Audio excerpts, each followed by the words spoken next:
I was sitting at the dining room table, the same table where we'd shared countless family meals over the years.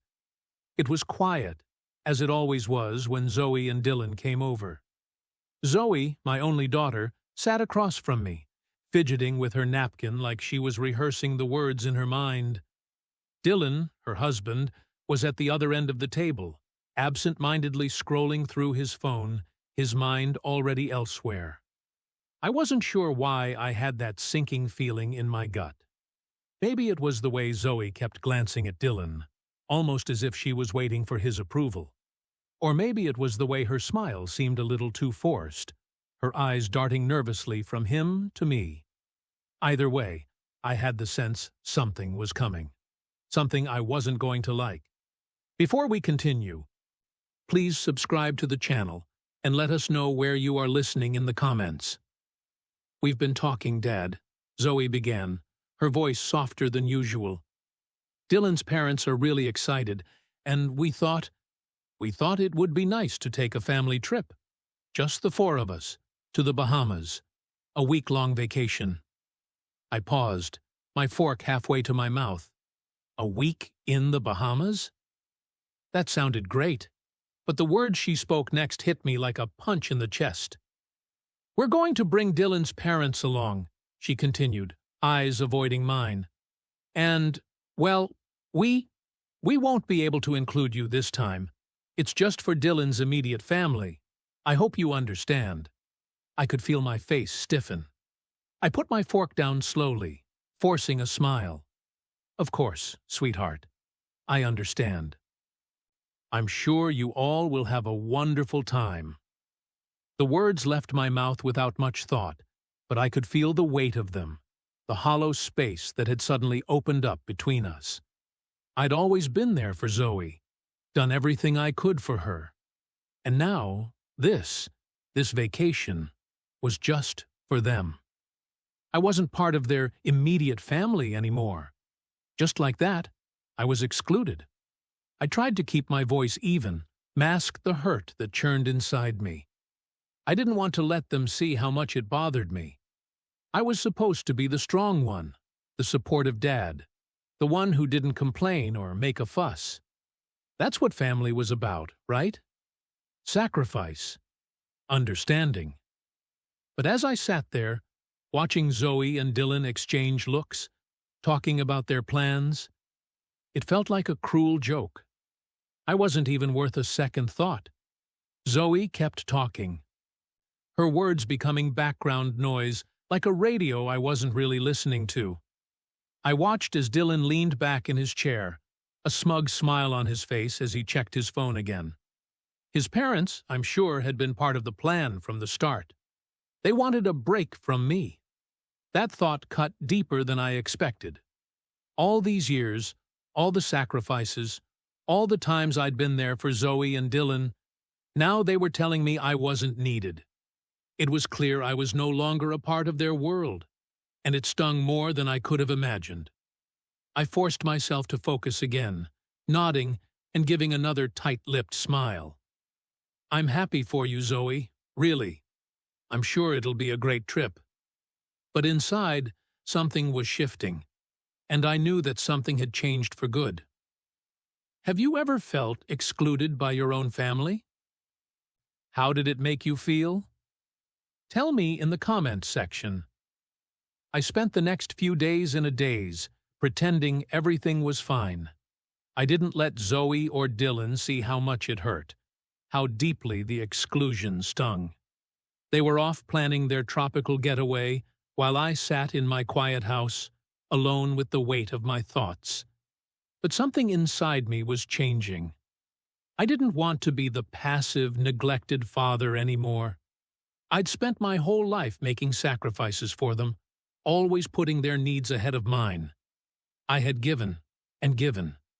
But now it was clear. They weren't going to give back. Not in the way I deserved. No. They'd taken my love for granted, assuming I'd always be there, a safety net in the background. But they were wrong. It was time for me to take control. That afternoon, as the house settled into its familiar silence, I found myself drawn to my study. I hadn't stepped in there much recently. I had been so focused on others, on making sure Zoe and Dylan had everything they needed, that I had ignored the one thing I'd been building quietly for years. The one thing I had kept from everyone, including Zoe. The moment I sat at my desk, my eyes fell on the stack of papers I had pushed aside months ago. It wasn't much, just a few financial statements, some contracts, and documents that I had kept in the back of my mind but never fully acknowledged. I had spent years building something that was mine. And today, I realized I needed to see it. I needed to know just how much I had accomplished, how far I had come. I reached for the folder at the edge of my desk. The moment my fingers brushed against it, something shifted in me. A sense of clarity. The first document I pulled out was a simple investment statement, one I'd gotten years ago when I made my first real estate purchase, a small motel in Tampa. The market had crashed, and I'd bought it for a song. Over the years, I'd renovated it, turned it into something profitable, something that was now worth more than I had ever imagined. But that wasn't all. I kept flipping through the pages, one after another, each document, each contract revealing a different piece of my hidden empire. A boutique inn in Sarasota, another property in St. Augustine. I had made smart investments, worked long hours at the hospital to save every penny, and then used that money to build something that no one knew about. Not even Zoe. As I reviewed the details, I felt something stir inside me. It wasn't just the shock of realizing how far I had come. It was the sudden understanding that I wasn't just some old man stuck in a routine. I was someone who had built a life they hadn't even bothered to ask about. They had written me off as a man who was simply there to serve them, to foot the bill, to be their fallback. But I wasn't just that. I was more. And now, I needed to show them. I found the deed to the property I'd bought most recently, the Paradise Cove Resort on St. Thomas. I had been planning this acquisition for months. In fact, it had closed just a week ago. The timing couldn't have been more perfect. While they were out there, enjoying their vacation, I would have full ownership of the resort they had been raving about. They had no idea. And the thought of watching them walk into my property, expecting the luxury they had planned for, only to find it under my control, it filled me with a cold, sharp satisfaction. I took a deep breath, letting the documents fall to the desk. This wasn't about bitterness or petty revenge. It was about restoring my dignity, showing Zoe and Dylan that they had taken me for granted. They thought I was invisible, but I wasn't. And now, it was time to make them see that. I sat back in my chair, the weight of it all settling in. The plan was simple. I would use the resort to remind them of who I was. I'd show them that their actions had consequences, and that I wasn't the fool they thought I was. It wasn't about getting back at them for the sake of revenge. It was about regaining my power, my place in this world. I wasn't going to sit in the background anymore. Not now, not ever again. Do you think it's right to keep secrets from loved ones for the sake of protecting them? I couldn't sleep that night. I hadn't been able to for days. It wasn't the usual restlessness, the kind that comes with worry or doubt. No, this was something different. It was the excitement of knowing that everything I had planned was finally falling into place. I'd been working in the shadows for months, quietly preparing for this moment. And now it was time to act. The resort was mine. Paradise Cove Resort. A sprawling beachfront property in St. Thomas with its stunning views and luxurious amenities. It wasn't just a resort. It was a symbol of everything I had achieved. And now, it was going to be the tool I used to show Zoe and Dylan that I was more than just the old man they took for granted. they would finally see who I really was. I paced around my study that night, flipping through the paperwork, making sure everything was in order. The final documents had arrived earlier that day: official confirmation of the ownership transfer, the contract signed, and the resort officially in my name. It had been a smooth transaction, quicker than I expected. The owner had been desperate to sell, and I had seized the opportunity. I pulled out my phone and dialed the number I knew by heart. David Richardson, my lawyer. He picked up on the first ring. "Robert, everything is in order," he said, his voice a mix of business and caution. "The paperwork has been filed. The resort is yours. Are you sure about this? The timing?" "Everything is set," I interrupted, my voice steady. "I need this done. The transfer is complete. I want it finalized before they get here. No more delays." I could hear him hesitate on the other end. "You realize, once they arrive and find out, they'll find out exactly what they deserve to know," I cut him off. "This isn't just about the resort. It's about them understanding what they've done. I've spent years giving and sacrificing, and now it's time for me to show them I've been more than just the money behind their lives. It's time they face the truth." David sighed, but didn't argue. He knew me too well by now. "All right, I'll finalize everything on my end. You're set. Just be prepared. This won't be easy for them." I didn't need preparation. I had been preparing for years. "Thanks, David. Just make sure everything is in place. I'll be there in a few days. Let me know if anything comes up." I hung up and leaned back in my chair, the weight of the moment sinking in. For years, I had worked hard to keep everything under the radar. No one, not even Zoe, knew about my real estate empire. Not even Dylan. They all assumed I was just scraping by, working overtime at the hospital, trying to make ends meet. But they couldn't have been more wrong. This was my moment, a moment of clarity and control. I wasn't going to be the invisible father anymore. I wasn't going to let them treat me like a doormat. They thought they could exclude me, use me, and walk away without a second thought. But now, they were going to face the consequences. I stood up from my desk, looking out the window at the city lights stretching out before me. Dallas seemed so far away now. It felt like another lifetime. Soon, I'd be on a plane, heading to the resort. Soon, Zoe and Dylan would arrive, expecting paradise, only to find out they'd been living in a fantasy. Their fantasy, not mine. I was done playing along. I dialed the number for the resort's general manager, Amanda Parker. She was expecting my call. "Amanda," I said when she answered, "everything is set. The transition is complete. I'll be arriving in St. Thomas in a few days. Make sure the staff is briefed and everything is in order." "I've already made arrangements," Amanda replied.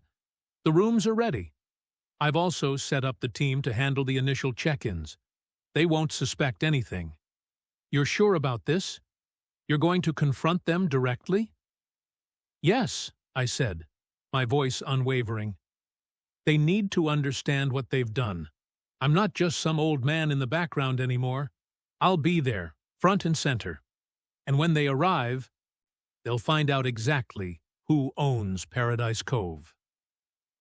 Amanda was quiet for a moment, then gave a small sigh. "Understood. I'll make sure everything is prepared. You'll have full control when you get here." I ended the call, feeling a strange sense of calm settle over me. This was it. Zoe and Dylan thought they were escaping to paradise, but they didn't realize they were walking right into my world. And when they finally understood, when they saw what I had done, it would be too late. Have you ever taken a big step that changed everything?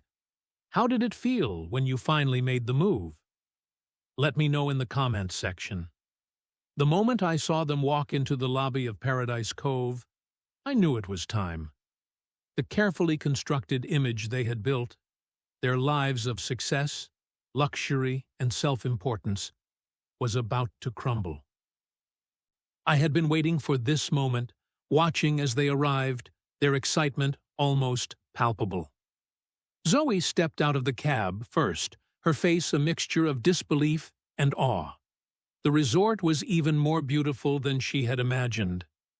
Dylan followed, his usual smug smile plastered on his face as he took in the surroundings. They had no idea that the paradise they were about to enter was mine. They didn't know that they were about to be confronted with the truth they had been avoiding for so long. The lobby was everything they expected.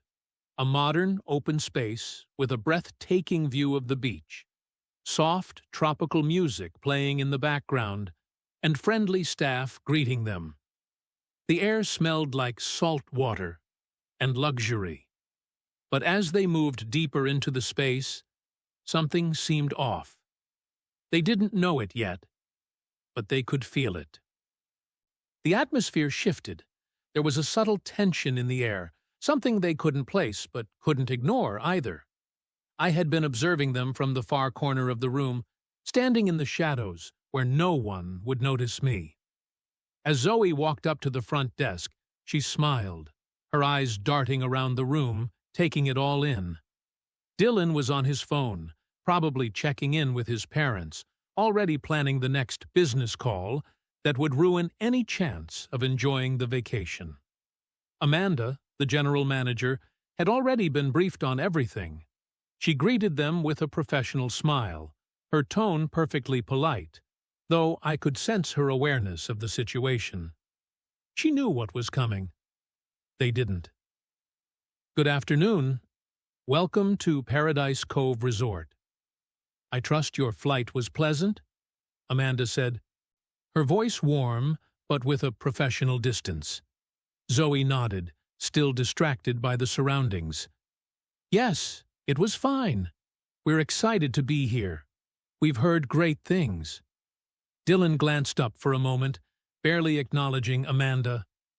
"We've been really looking forward to this," he added, his eyes scanning the space. I watched as Zoe's gaze drifted across the room, as if something had caught her attention. I could see her subtly stiffen. There was a hesitation in her step, a brief moment where she seemed unsure, as if she had just realized something wasn't quite right. She quickly shook it off, assuming it was nothing, but I could tell she was starting to piece together the unspoken. "Mr. Wilson will be joining you in just a moment," Amanda said, keeping things calm and collected. "He's just finishing up a quick meeting." That was all it took. The words were like a match to dry tinder. Zoe's eyes widened, and her breath caught in her throat. She turned to Dylan, her face a mix of confusion and realization. "Mr. Wilson?" she repeated, her voice barely above a whisper.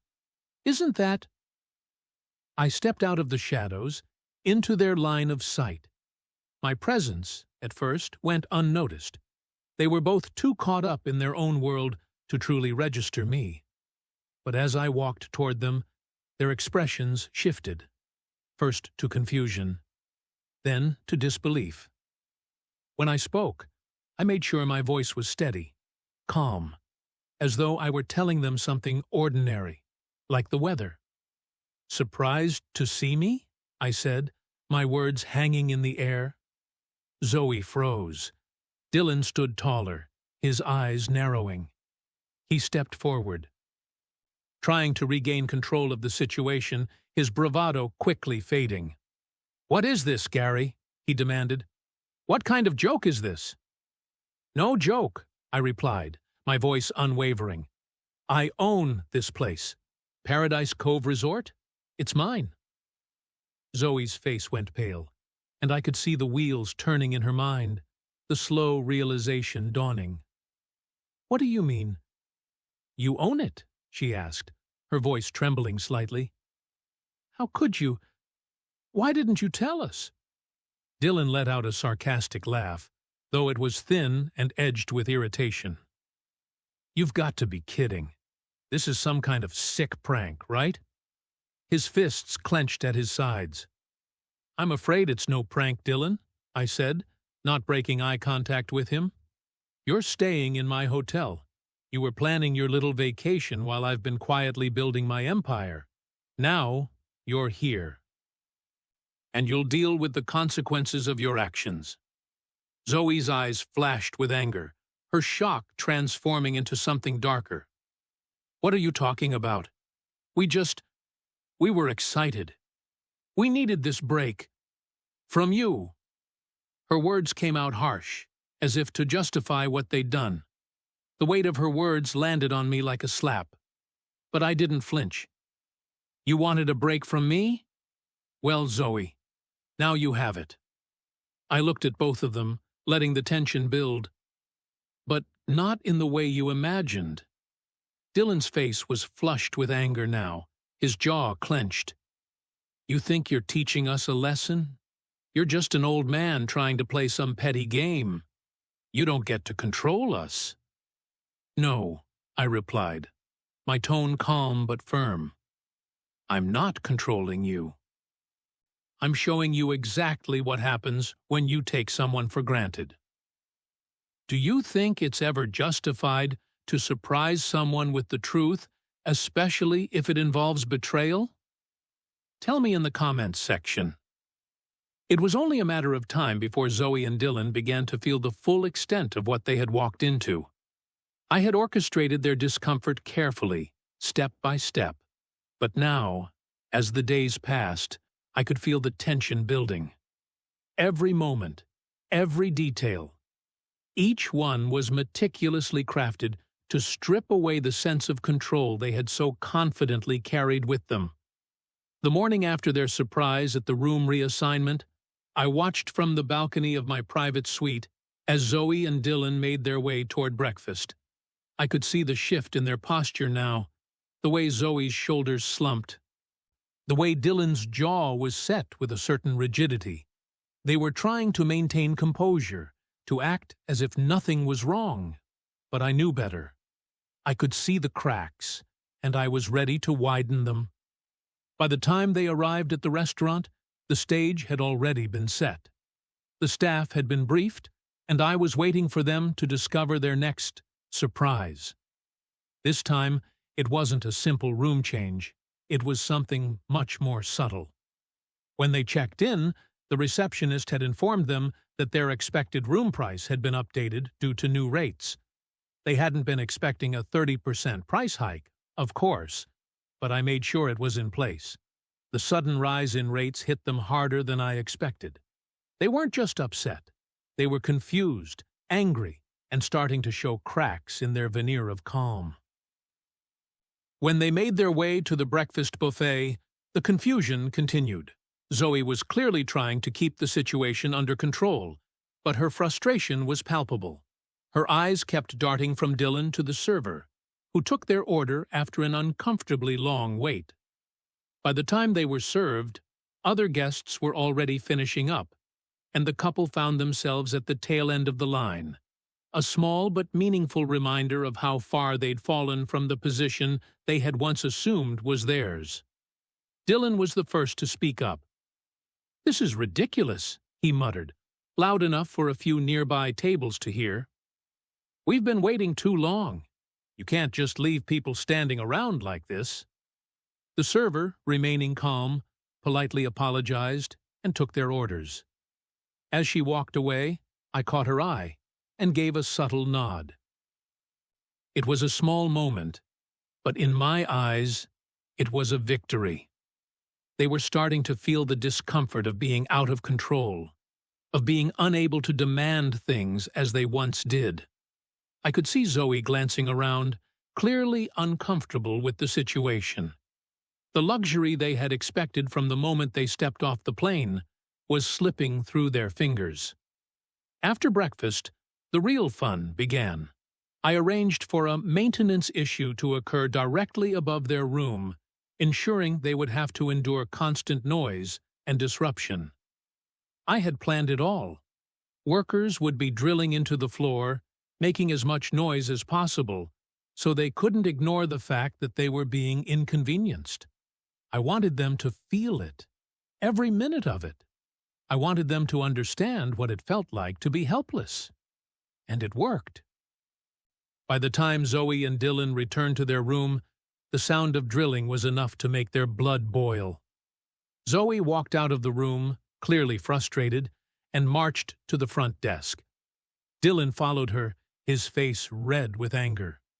They stormed into the lobby and demanded to speak with the manager.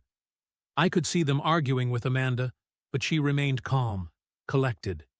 She had been trained for moments like this. "You have to fix this now," Dylan insisted, his voice rising. "This is unacceptable.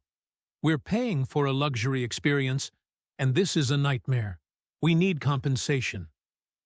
Amanda, unfazed, responded professionally. "I understand your frustration, Mr. Morgan.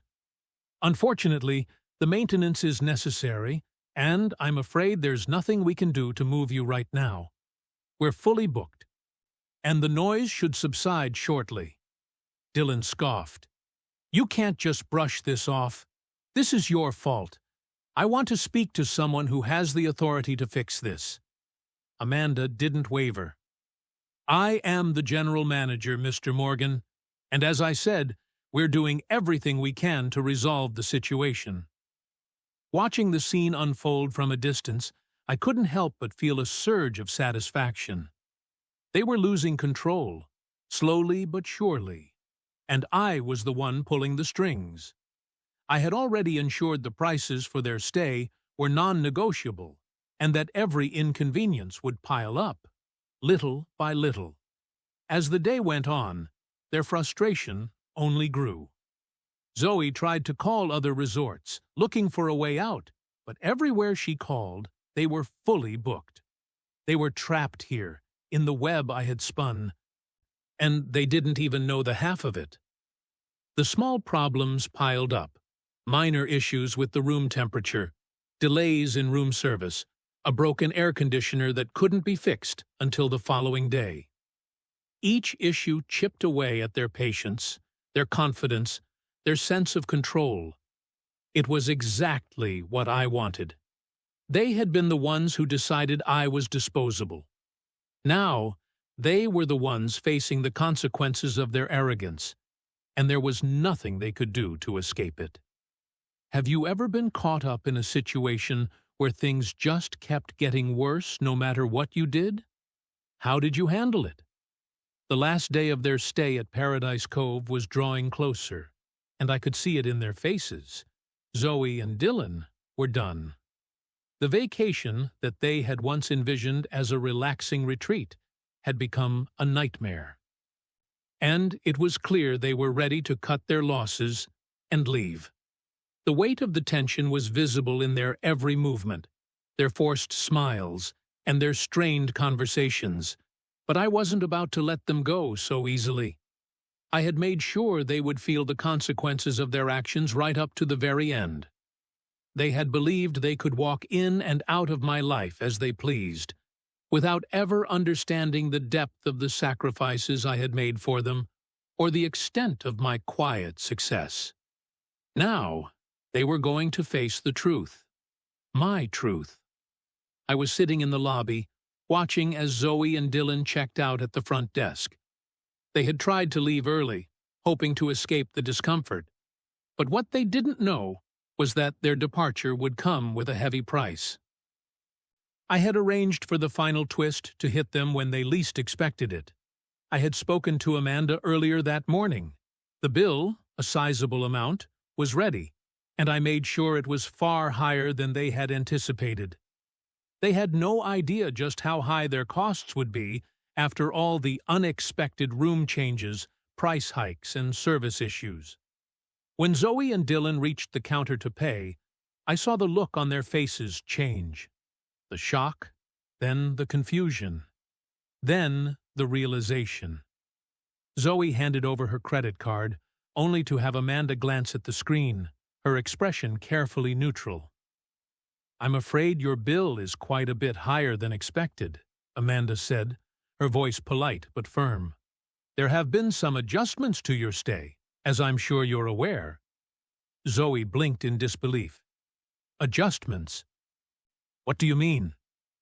"Well," Amanda continued, "the room reassignments, the rate changes, it all adds up. Your total is just over $9,000. Dylan scoffed, trying to mask his growing panic with a laugh. "What?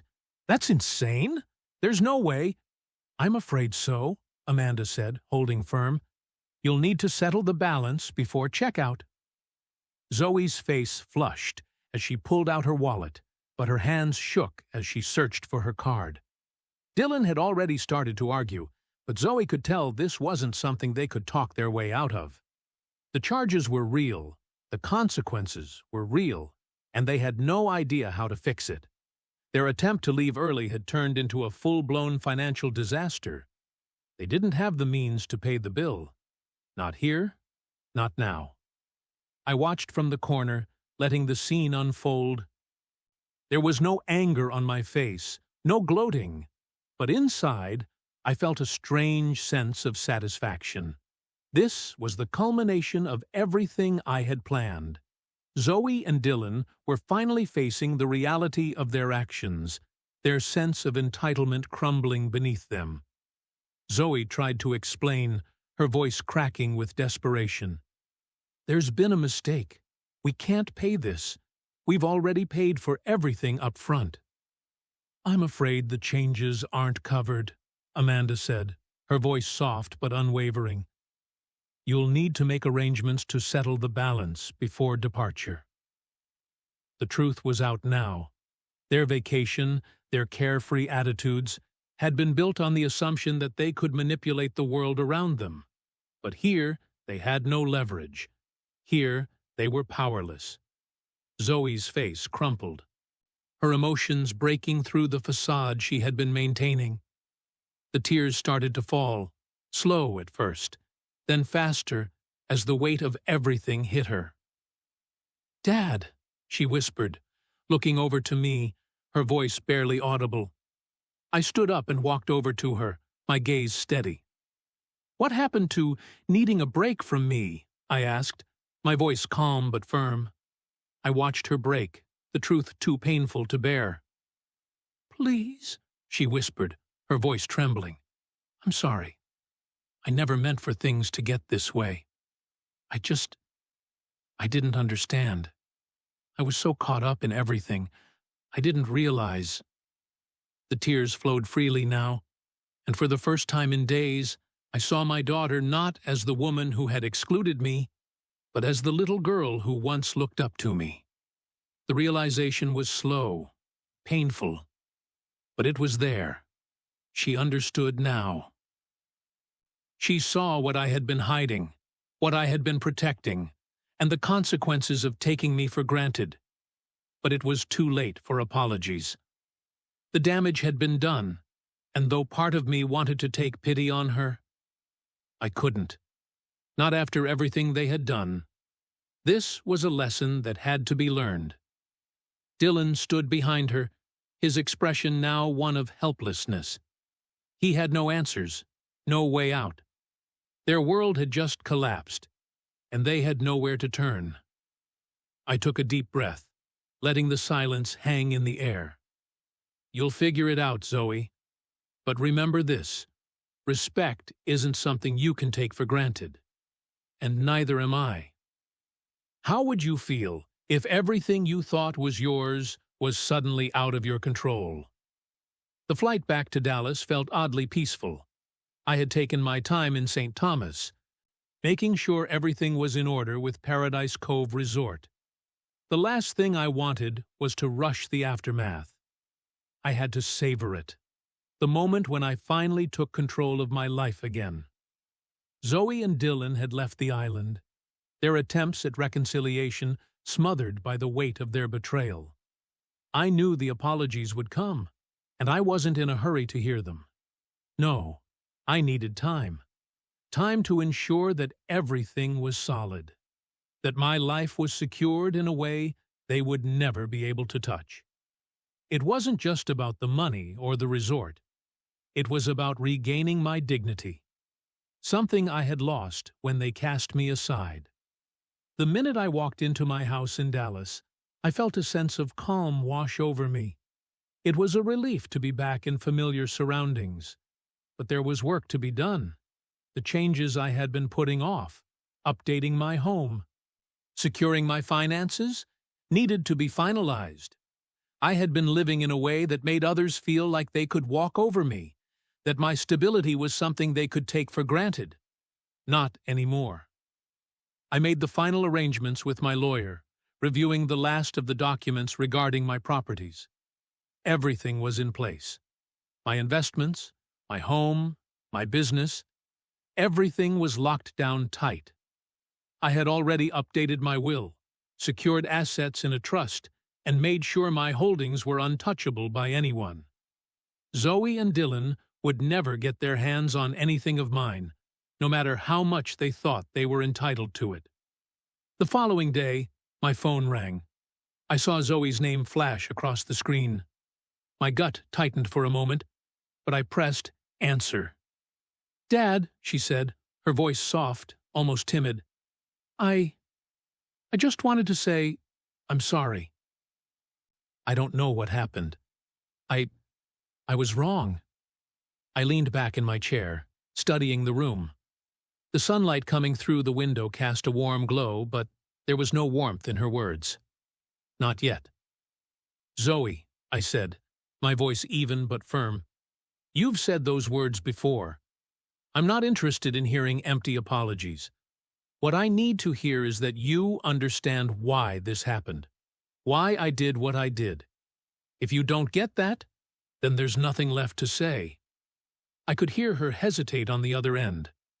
"I do understand," she finally said, though her voice was thick with emotion. I never realized how much you'd done for me. I've been so wrapped up in my own life, my own world. I took you for granted, and I'm sorry for that. I want to make it right." I sat silently for a moment, the weight of her words sinking in. But I wasn't ready to forgive. Not yet. "Prove it," I said quietly. "Actions speak louder than words, Zoe. You've lost my trust, and it's going to take more than a phone call to get it back. You've got a long way to go." She didn't respond immediately. I could hear her trying to find the right words, but it was too late for those. She needed to show me, earn back my trust. "I'll do whatever it takes, Dad," she finally whispered, almost as if she was defeated by the reality of the situation. I didn't say another word. I hung up the phone and leaned back, letting out a deep breath. It wasn't about vengeance anymore. It was about understanding the power of respect and the damage done when it's lost. A few days later, I found myself at the airport, watching Zoe and Dylan prepare to leave. They didn't know I was there. I watched from a distance as they checked in for their flight back to Dallas, the weight of their failure hanging over them like a cloud. I could see it in their faces, the realization that they had lost everything they thought was theirs. The money, the comfort, the control. They had taken it all for granted. And now, it was gone. Zoe looked back once, a brief glance in my direction, but she didn't stop. Dylan was talking to the gate agent, oblivious, but I knew the truth was eating away at him too. They had never fully appreciated what I had done for them, what I had sacrificed. And now, the truth was that they had lost more than just a vacation. They had lost me. As they boarded their flight, I felt a strange sense of clarity. I wasn't angry anymore. I didn't feel the need for revenge. No, I had done what I needed to do. I had taken back control, and now I could move forward. My dignity had been restored, and while the journey to forgiveness for Zoe might be long, it had to start with her showing me she truly understood. Do you think revenge is sweet, or does it leave you with an empty feeling? Tell me in the comments section. Thank you for watching. If you enjoyed this story, you will surely love the next one. It's as interesting and even more intriguing than you can ever imagine. So do check it out. Click on the image showing on your screen right now to watch the next one.